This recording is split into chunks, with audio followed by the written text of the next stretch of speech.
Good morning, everyone. So I was just doing my morning um, verse in Bible or prayer, and I was just sitting here, kind of meditating and talking with the Lord about the concepts and ideas. So I'm going to read a couple of verses. It's Ezekiel chapter 34, verse 15 and 16. And it says, and this is God talking, it says, I myself will tend my sheep and give them a place to lie down in peace, says the sovereign Lord. I will search for my lost ones who have strayed away, and I will bring them safely home again. I will bandage the injured and strengthen the weak, but I will destroy those who are fat and powerful. I will feed them, yes, feed them justice. And when I was reading the Bible and I hit that, well, I listened to it when I was listening to the Bible and I hit that verse,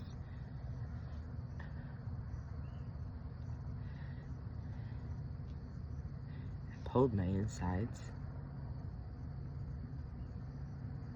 to hear that promise from the Lord and to know that it's going to come true. Like the relief that those words gave me was kind of pathetic.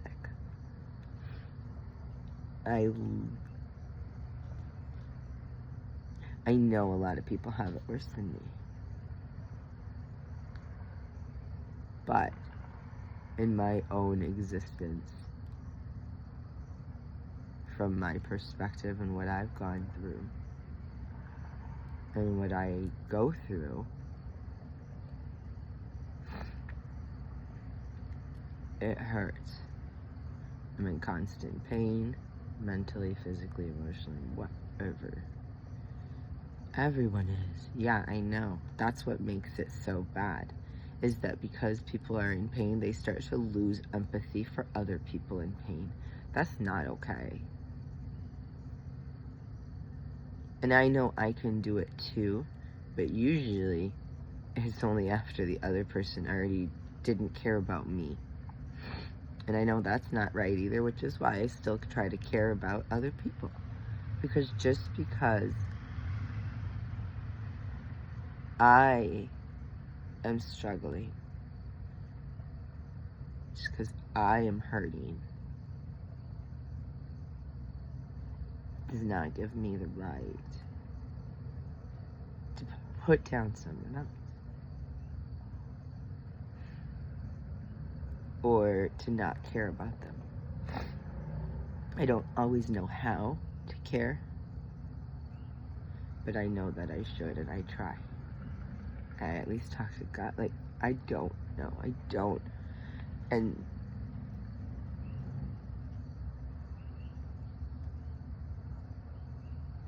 it's hard. Life is hard, and it hurts. And we all know it. And so when I read this verse, I identify so much with a wandered, led astray sheep. Maybe I'm victimizing because of my autism. And it was all my fault, and I should have seen it earlier, and I was naive. You might be right, but that doesn't make what the other people did right, just because I was naive and didn't know better. And one of the ways that I can tell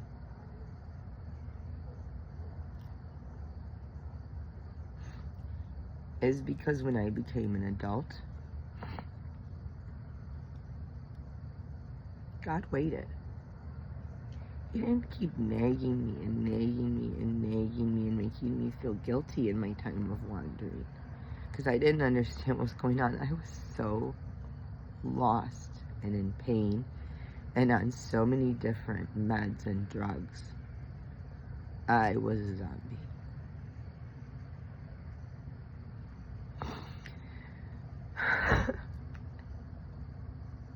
It was a painful existence,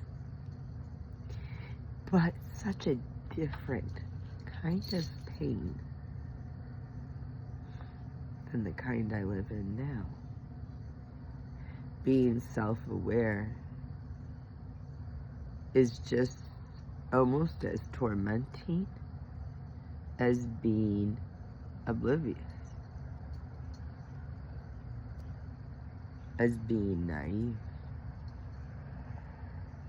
especially when you're naive around malicious people or people who are selfish, because then they use your naivety for their own selfish gain, and they treat you like an object, and then they get rid of you when you aren't useful anymore.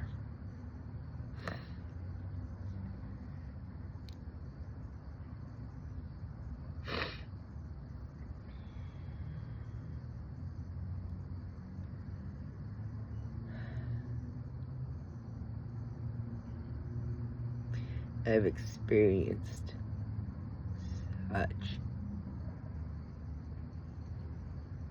bad handling by hurt people.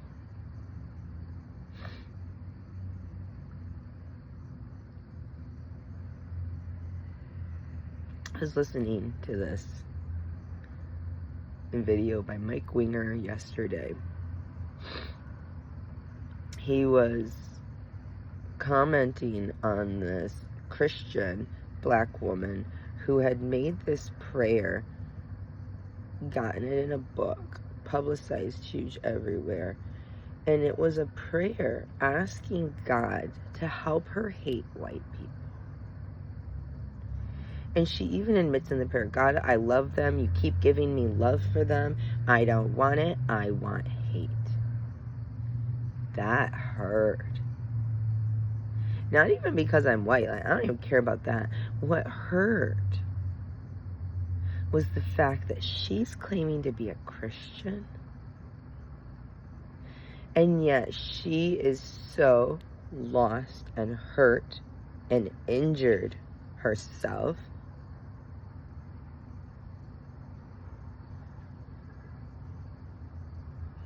her brain is so backwards. God gave her grace. Like, she admitted, like, God didn't let her experience any racism. She got blessed from that. But now society is around her telling her, you should feel angry. You should hate the white people. You should do this. You should feel that. And everyone's telling us what we should and shouldn't do, and everyone's wrong. This is not biblical. Like, the Bible tells us to pray for our enemies, pray for those who persecute us. And she wasn't even persecuted. That's what blows my mind. Like, nowadays culture is so twisted that the people who didn't get abused want to claim those abused feelings. They want that self-righteous anger. They want that holier than thou. And that's what Mike kept saying over and over. Self-righteous, self-righteous, self-righteous. And she was just like, and I'm like, why would you want people to think you're hateful? Why would you want to lead other people and teach them to be hateful? So opposite the Bible. Like, she's literally asking for it. Be careful, because the Bible tells us if you do that, God will give you over to your own idiocy, basically. To your own incompetence. If you want it that bad, God will let you have it. And all of the sin and punishment,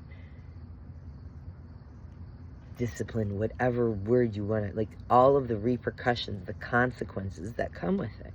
You want to hate? You better watch out. God might let you. And it is nasty. It's an evil demon. Once it gets its claws in you, it's not going to want to let you go. And it hurts bad.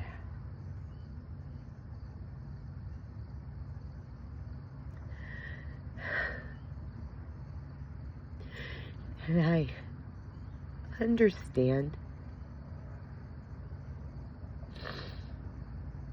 her desires.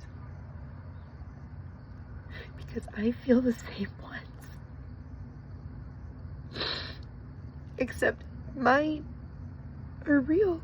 Because I have been hurt. I have been abused. I have been brutalized and traumatized physically and mentally and emotionally. My body has literally gone through it with multiple different humans.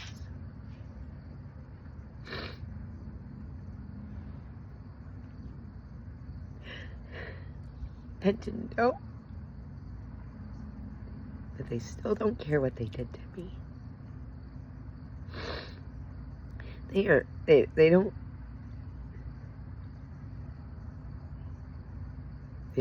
care. They just leave. Or worse, they stay around and keep doing it.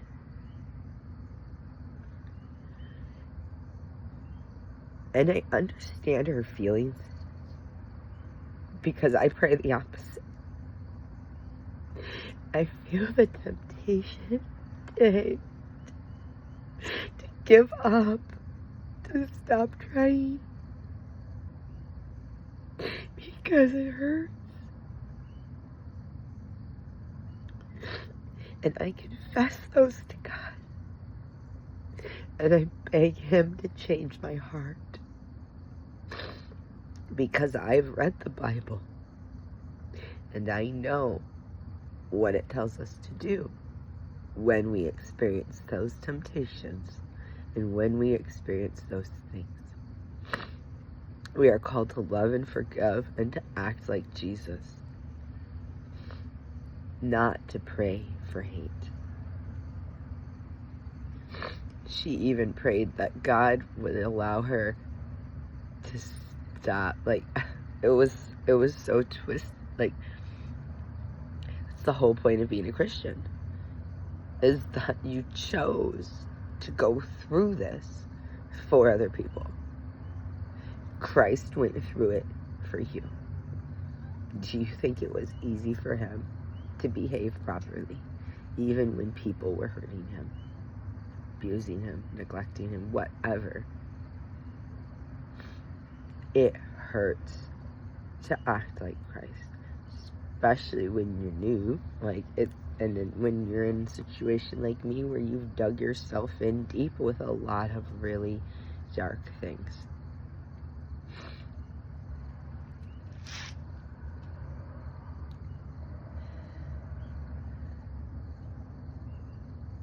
But I pray God softens and changes my heart.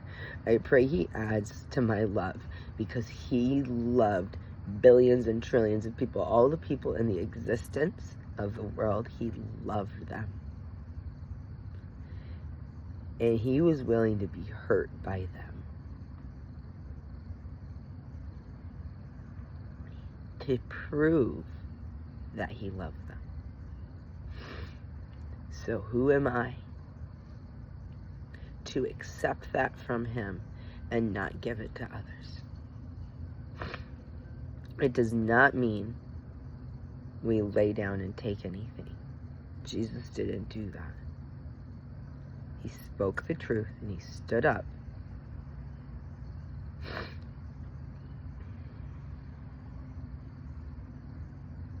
But He did it gently, firmly, with clear boundaries, and out of love.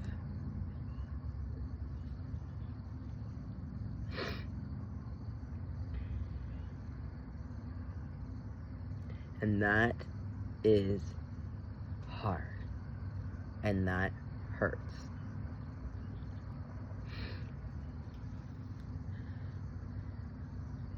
And I definitely cannot wait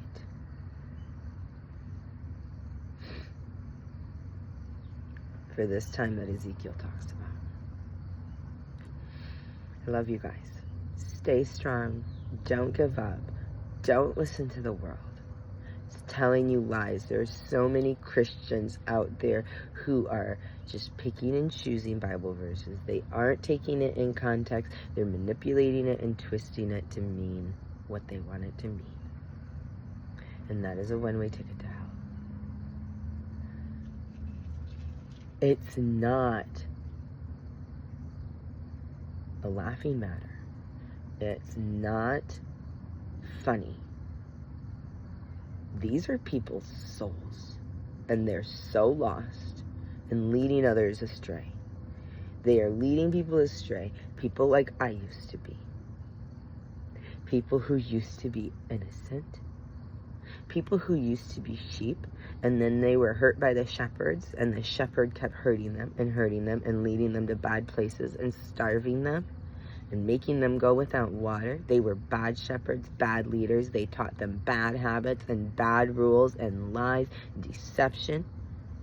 And it forced that sheep to wander or look somewhere else. Thank you, Jesus, because that's where he swoops in and saves us.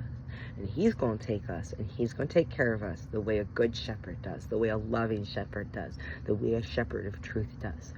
But these leaders, these Christians, these big influencers who are leading these little children astray to the point where the little children are needing to be bandaged because they're injured. They need strength because they're weak. They need food because they're starving. They need houses because they're homeless.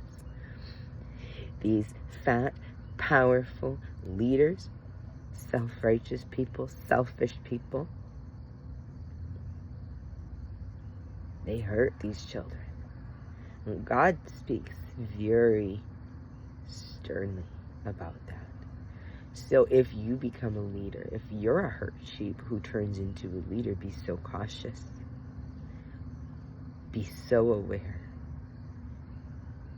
I fear this myself, and I pray that God keeps me straight, because I see what's going on, and it's not good.